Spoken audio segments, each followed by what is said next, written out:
చూడండి ఒక్కొక్క ఇది ఇక్కడ ఉంది కదా, ఇది ఒక గంటకి సాదృశ్యం, ఒక గంట అన్నట్టు. ఈ మొత్తం మనం చూసుకుంటే టైం పడుతుంది.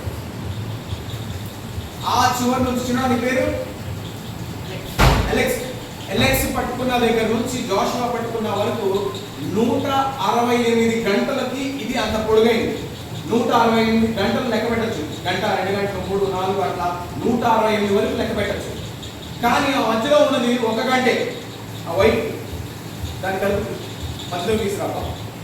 అదిగోండి ప్రభాకర్ ఏదైతే కలుపుతున్నాడో అది ఒక గంటకే ఇండికేషన్.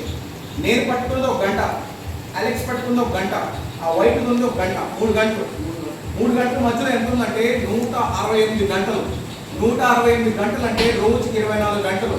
రోజుకి 24 గంటలు అంటే 7 రోజులకి, సోమవారం నుంచి ఆదివారం వరకు 7 రోజులు. 7 రోజులకి 7 24 ఇంటూ 168 గంటలు ఉన్నాయి వారంలో కదా. అంటే మ్యాథ్స్ వచ్చా? నాకు రాదు. వినండి, 168 గంటల్లో సండే స్కూల్ ఎన్ని గంటలు జరిగింది? గంట. అంతేనా? గంట అంటే 167 గంటలు పిల్లలు వాక్యం నేర్చుకోవట్లే, దేవుని దగ్గరికి రావట్లా. లోకంలోనే, సాతాన్ దగ్గరే, ఫోన్ దగ్గరే, టీవీ దగ్గరే, స్కూల్లోనే, చెడు పనిలోనే ఉన్నారుగా. 167 గంటలు. ఒక్క గంట వాక్యం సరిపోతుందా వాళ్ళకి? చెప్పండి మరి ఇప్పుడు. Thank you Alex.